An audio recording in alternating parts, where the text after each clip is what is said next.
콩가루 적폐 집단 미래통합당 경기도정 비방 중단하십시오. 미래통합당이 경기도정과 저에 대해 정치적 공격을 시작했습니다.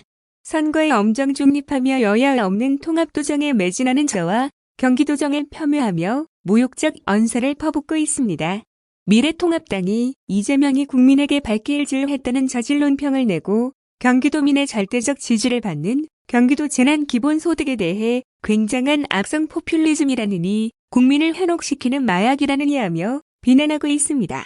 그런데 미래통합당 서병수 부산선대위원장은 경기도 재난기본소득과 동일하게 전 국민 생활안정자금 100만 원 또는 200만 원 지급을 주장하며 조경태 부산선대위원장 역시 전 국민 1인당 80만 원 재난기본소득 지급을 주장하고 미래통합당 소속 화성시 의원들은 시민 전원에게 100만 원 지급을, 미래통합당 안성시장 후보는 30만 원 안성시 민재난시민기본소득을 주장하고 있습니다.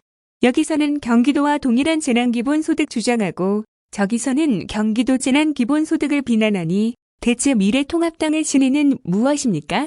경기도 재난기본소득이 마약이고 포퓰리즘이면 당내의 마약과 포퓰리즘은 왜 방치합니까? 미래통합당이 하면 선정이고 이재명이 하면 실정입니까? 미래통합당은 경기도형 재난기본소득을 비난하기 전에 집안 단속 먼저 하기 바랍니다. 미래통합당이 콩가루 집안이라는 지적에 어떤 변명이 가능합니까? 저를 마약을 이용해 대중을 현혹하는 포퓰리스트라고 한다면 저는 미래통합당을 콩가루 적폐 집단이라고 하겠습니다. 100번 개명을 해도 같은 사람인 것처럼 미래통합당은 아무리 세탁해도 반민주적 군사 독재 정권의 후예이고 적폐의 핵심입니다. 내부 단속도 못하는 콩가루 집단일 뿐입니다. 콩가루 적폐 집단 미래통합당에 경고합니다. 경기도정을 볼모로 한 정쟁을 원한다면 피하지 않겠습니다. 다만 경기도정 비방할 시간의 적폐의 과거를 반성 청산하고 진정 나라와 국민을 위한 길이 무엇인지 연구하라고 권고드립니다. 다음은 코로나19 긴급대책단 정례 브리핑입니다. 경기도가 해외에서 입국하는 도민들의 코로나19 관리를 위해 음성 로봇을 통한 전화상담 서비스인 AI 콜센터와 전용 공항버스 서비스를 도입한다. 임승관 경기도 코로나19 긴급대책단 공동단장은 30일 정례 브리핑을 통해 해외 유입 확진자의 비중이 점차 늘고 있다며 이같이 밝혔다. 경기도가 4월 초 도입 예정인 AI 콜센터는 한글과 컴퓨터가 개발해 현재 대구시에서 사용하고 있다. 사람이 아닌 AI 음성 로봇이 관리 대상자에게 1일 1회 자동으로 전화해 미리 정해진 시나리오에 따라 관리 대상자의 발열, 호흡기 증상 등 건강 상태 등을 확인하는 기능을 한다.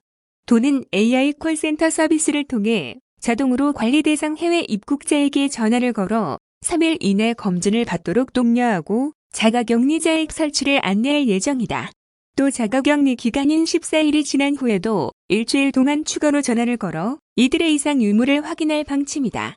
관리 대상자가 이상이 있다고 답변할 경우에는 대상자 거주시 보건소 및 연락처를 안내하고 다음날 해당 보건소에 이상자 명단을 통보하게 된다. 이와 함께 도는 해외 입국자의 대중교통 이용으로 인한 2차 감염을 최소화하기 위해 30일부터 미국, 유럽발 입국자를 대상으로 전용 공항버스를 운행한다. 전용 공항버스는 10개 노선으로 인천공항 탑승자를 도내 15개 거점 정류소로 이송한다. 거점정 유소에서 하차한 이용자는 시군이 제공한 관용차, 콜밴 등 연계 교통수단 85대를 활용해 귀가하게 된다. 도는 이용 현황을 지속적으로 모니터링 후 배치 시간 및 노선을 보완할 계획이다. 임 단장은 해외에서 입국하시는 분들은 검역을 충실히 받아주시기 바라며 자가격리 대상자들은 반드시 바로 집으로 귀가해 자가격리 수칙을 준수해달라고 당부했다. 한편 30일 0시 기준 경기도 확진자 수는 전일 0시 대비 11명이 증가한 466명이다. 인구 100만 명당 확진자, 발생 수는 33.8명으로 전국 17개, 시 도중 7번째다.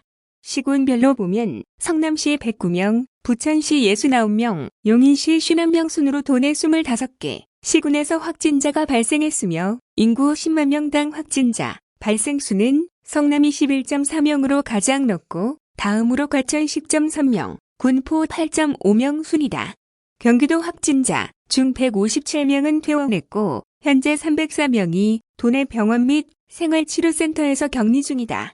경기도 병상 운용 현황을 보면 30일 0시 기준 경기도는 국가지정입원치료병상 운영병원 3곳, 경기도 공공의료기관 6곳, 성남시 의료원 1곳 및 도내 민간 상급종합병원 4곳의 협력으로 총 14개 병원에 486개의 확진자, 치료 병상을 확보하고 있으며 현재 사용 중인 병상은 69.1%인 336병상이다.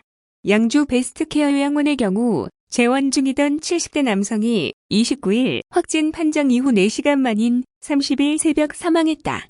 이 남성은 지난 28일 발열과 호흡곤란 등의 증세가 나타나 29일 의정부 성모병원으로 응급 이송된 후 확진 판정을 받았다. 현재 도는 베스트케어 요양원 입원 병동의 환자와 의료진에 대한 전수조사를 시행하고 심층 역학조사를 진행 중이다. 지난 19일 원내 첫 확진자가 발생한 군포 효사랑 요양원의 확진자는 지난 27일 이후 직원 1명과 입원자 4명 등 5명이 추가 확진돼 총 21명으로 늘었으며 27일 확진 환자 중 1명이 사망했다. 원내사에서 5층에 대해 자체 코호트 격리를 실시 중이며 보호자가 동의한 6명을 30일 경기도 의료원 수원병원으로 전환하기로 했다. 한편 임 단장은 현재 경기도에는 아주대학교 병원, 순천향대학교 부천병원, 고려대학교, 안산병원, 한림대학교 성심병원과 분당 서울대학교 병원, 성남시 의료원, 국민건강보험공단 일산병원 등 8개 병원의 코로나19 중환자 치료를 위한 총 28개의 중환자 병상이 마련돼 있으며 현재 22병상을 사용 중이라고 설명했다. 다음은 일본산 석탄재 수입 규제 관련 뉴스입니다. 석탄재를 포함한 일본산 폐기물 수입 규제 강화를 정부에 촉구한 이재명 경기도지사의 노력이 결실을 맺었다. 30일 경기도에 따르면 환경부는 31일부터 환경부 장관이 고시하는 폐기물 품목에 대해 수입을 금지할 수 있도록 하는 내용을 담은 폐기물의 국가 간 이동법 시행령 개정안을 공포, 시행에 들어간다. 시행령 개정에 따라 환경부는 석탄재, 폐지를 수입금지 품목으로 우선 검토하고 수입금지 품목 선정 연구 용역을 통해 해당 품목을 최종 결정할 예정이다.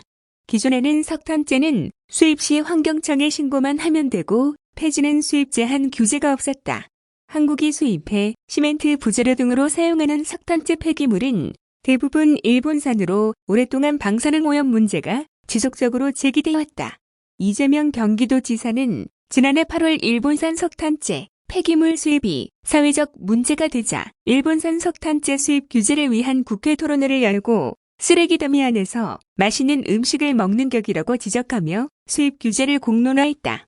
또 환경부에 지속적으로 법 개정을 건의하는 한편 경기도 발주공사에서는 국내산 시멘트만 사용하도록 권고했다. 폐지 역시 도 건의로 우선 수입 금지 품목에 이름을 올릴 수 있게 됐다. 폐지의 경우 해외에서 수입하는 물량이 2018년 81만 4천 톤에서 지난해 107만 톤으로 대폭 증가하면서 국내 폐지 재활용률 감소와 가격 하락이라는 문제가 발생했다. 이에 따라 도는 지난 2월 환경부 주재회의 당시 수입 규제 폐기물의 석탄재뿐 아니라 폐지도 포함해 줄 것을 요청했으며 이번 시행령 개정으로 수입을 제한할 수 있는 길이 열렸다.